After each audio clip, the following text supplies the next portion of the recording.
wanga wha. E ke mene pere te wenge whe. E ke mene pere te wenge whe. O ko mono poro tō mo who. U ke mene pere te wenge whe. A e I o u. Aha ka mana para tā wanga wha. E ke mene pere te wenge whe. E ke mene pere te wenge whe. O ko mono poro tō mo who.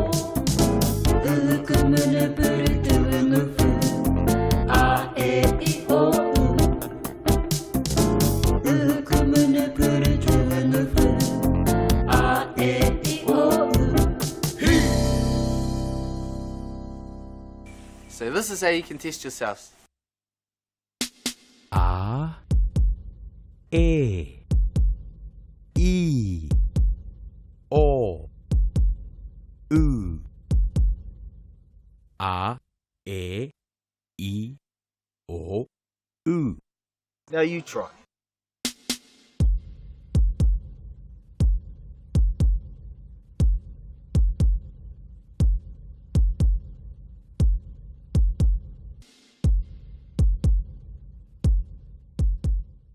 Cow pie, well done. Now it's your turn to sing along.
नमस्ते, आप कैसे हैं? Goedemiddag. Ni hao ah.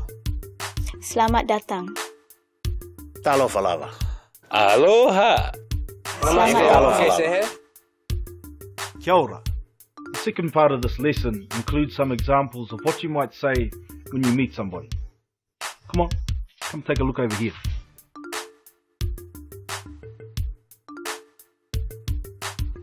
Tēnā koe. Tēnā koe.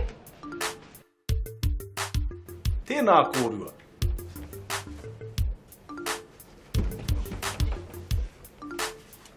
Tēnā koe. Tēnā koutou. Tēnā koe.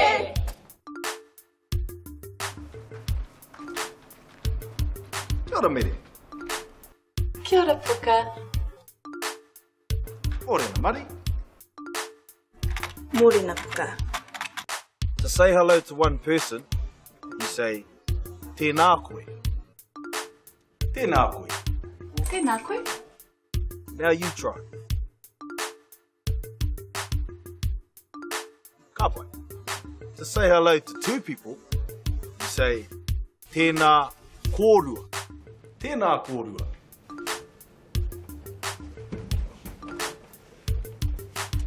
Tēnā koe. Now you try. Kāra. Also, to greet three people or more, you say tēnā koutou. Tēnā koutou. TÄNÄ KOE. Now you try. Ka mau te wehi. For more informal greetings, we can say kia ora. Kia ora mere. Kia ora puka. To greet someone in the morning, you can say mōrena. Mōrena, mari. Mōrena puka. Now you try. Kia ora puka.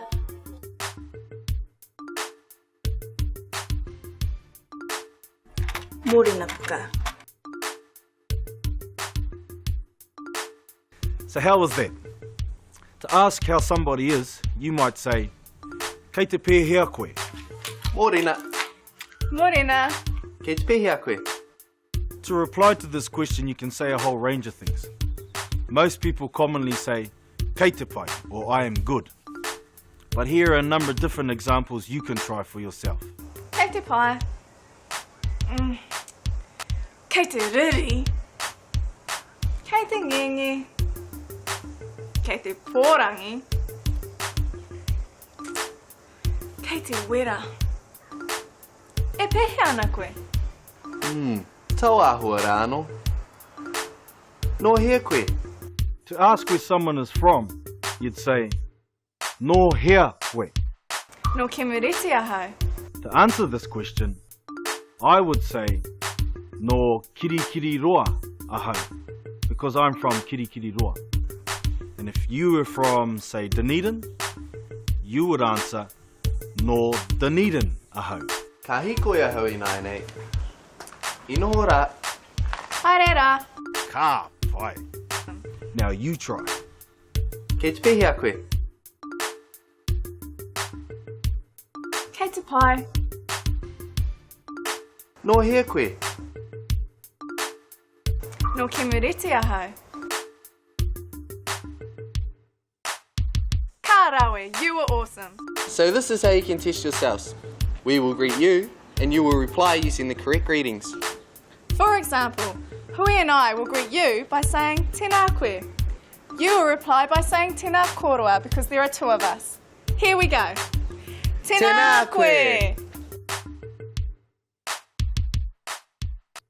Mōrena! Kei te pēhea koe.